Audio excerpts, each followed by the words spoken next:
Protect your DNA. BioPQQ can promote formation of new mitochondria. Infowarsstore.com.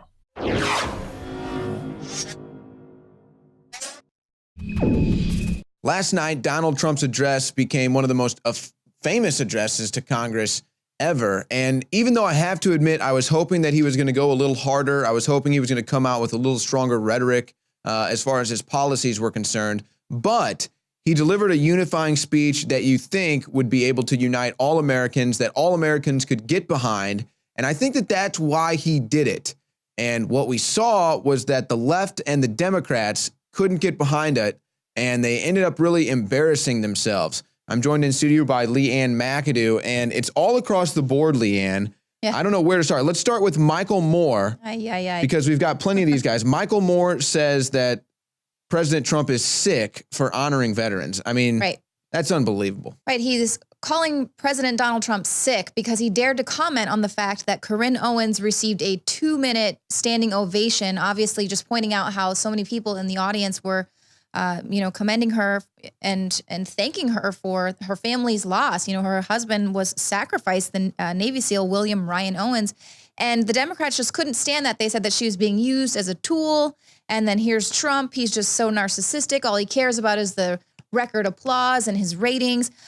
That's the thing is how can you spin this out of control? Meanwhile, these are the same people that rolled out the Gold Star father, Khizr Khan, and who used him as a puppet to get ratings and to spin a political agenda. He wasn't called an idiot by ex-Hillary volunteer. He wasn't called an idiot by this person who targeted Corinne Owens. So he was actually applauded, lauded, and they tried to take Donald Trump down with that little bit of propaganda. Well, and let's recall, that's been a strategy of the Democrats. They even did it at the address, bringing Muslim Americans, immigrants, all of these political pawns. This is a typical move from the Democrats. So, of course, this is how desperate they are. But it's amazing to me because, for me, this is something that is really unprecedented, where Donald Trump gives the green light essentially on a mission in Yemen. We have a fallen soldier, and he just puts the entire light on that shoulder. He makes sure that that soldier's name is known, that the widow is known, and that they are known as heroes. That's something we never saw from Obama. When people died in missions like this under Obama, you know, you had to go out and seek out who it was, try to find it. You know, people on Twitter trying to raise awareness. You never had the president raising awareness for these fallen heroes. Right. Or showing up there with their caskets, you know, when they're brought to the airport with the flags laying over them. And this was just a kind of across the board. We saw the Democrats very sullen. They refused to stand. They didn't clap. They didn't give the standing ovation.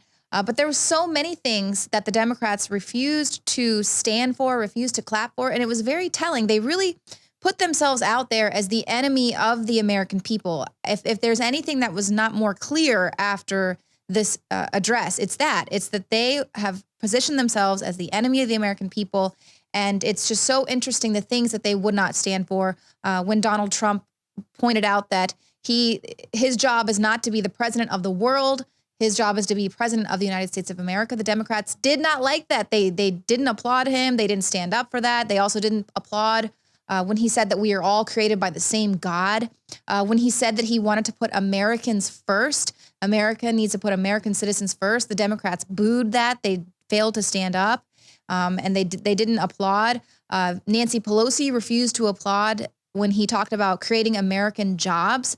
And there was another very audible boo, the Democrats booing the Trump's proposal to give a voice to victims of illegal immigrant crime. They audibly booed on that. And of course, this is because they had their little illegal immigrants and immigrants guests that they had invited in.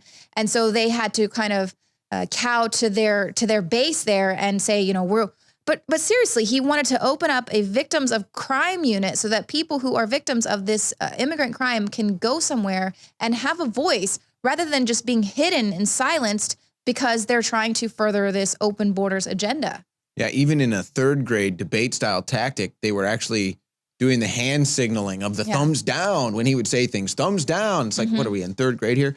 And personally, for me, I thought that the moment with the widow Owens was a tearjerker, a genuine tearjerker. It was something that we were on air for, and I didn't tear up. I could have, but then later that night when I was watching the highlights of it, and just hearing everybody talk about it, it's like, wow, that is really just an amazing moment. But, you talk about Nancy Pelosi, she refused to applaud when Trump mentioned the job creation. Mm-hmm.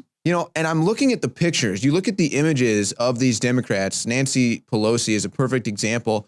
When Donald Trump is saying these pro-American things, talking about bringing jobs back, look at their faces. I can read their mind. I know exactly what they're thinking. It's, oh, I can't believe acting like Americans have it so bad. Why are these Republicans and Donald Trump acting like Americans have it so bad? They've got it so great. They're the best.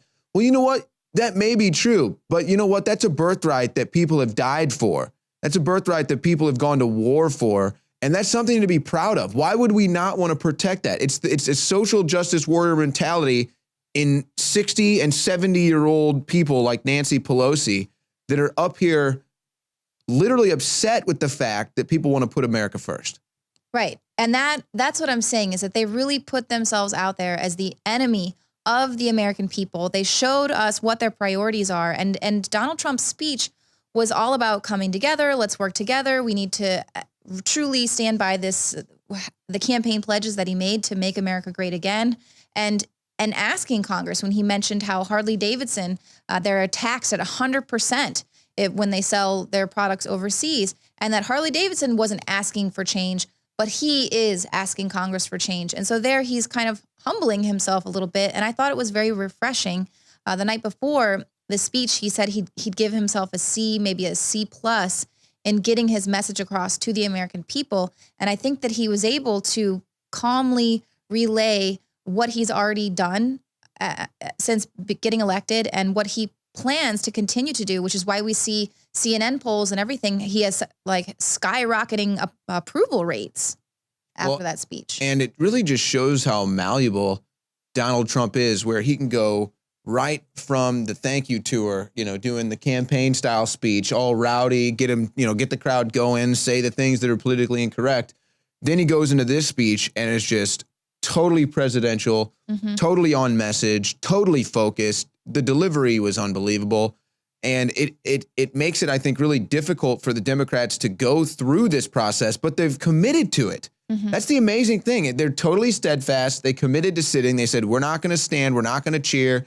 They committed, and it was a group think type of thing. Everyone wore white. And of course, you've got the former Clinton volunteer that tweets the nasty remark, ends up deleting his entire Twitter because he's so embarrassed. Dan Grillo. But how about, there's a whole list. People are listing the things that Democrats didn't stand for. And as you said, that list is something that is just pro-American stances. Right. And right, exactly. That is the thing. But you can't applaud when Donald Trump is talking about clean air, clean water, American jobs, giving a voice to victims of immigrant crime.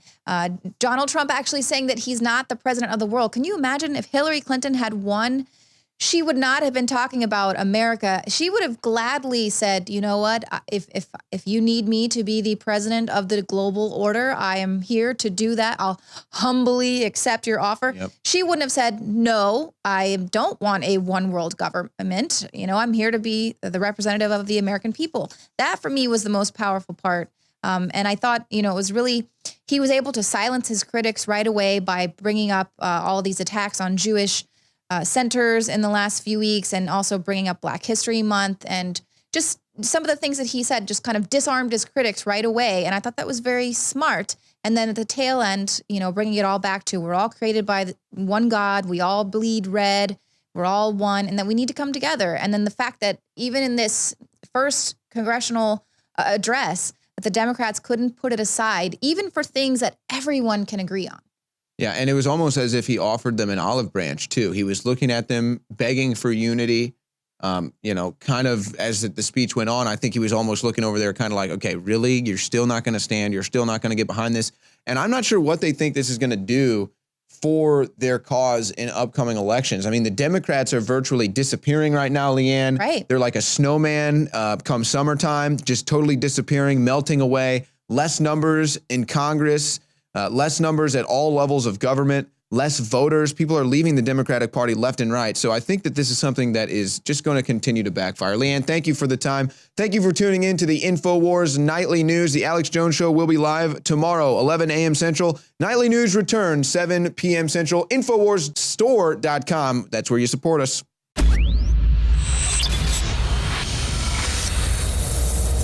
In case you haven't heard, Infowars has become the most influential media outlet in America. We're making freedom go viral. And now we are proud to announce a new weapon in the epic battle against the globalists. Infowars Prime, where you can watch live high-definition feeds of the Alex Jones Show, plus exclusive insider videos from the Infowars crew and behind-the-scenes action. Go to Infowars.com/app and download today. Infowars Prime is available right now for your iPhone or Android. You will have access to exclusive videos that you can't see anywhere else. And that means live coverage of events and breaking news on location as it happens. You can also take advantage of amazing deals from the Infowars store that are only available for Infowars Prime subscribers. That's Infowars Prime at Infowars.com/app. And if you can hear my voice, you are the resistance.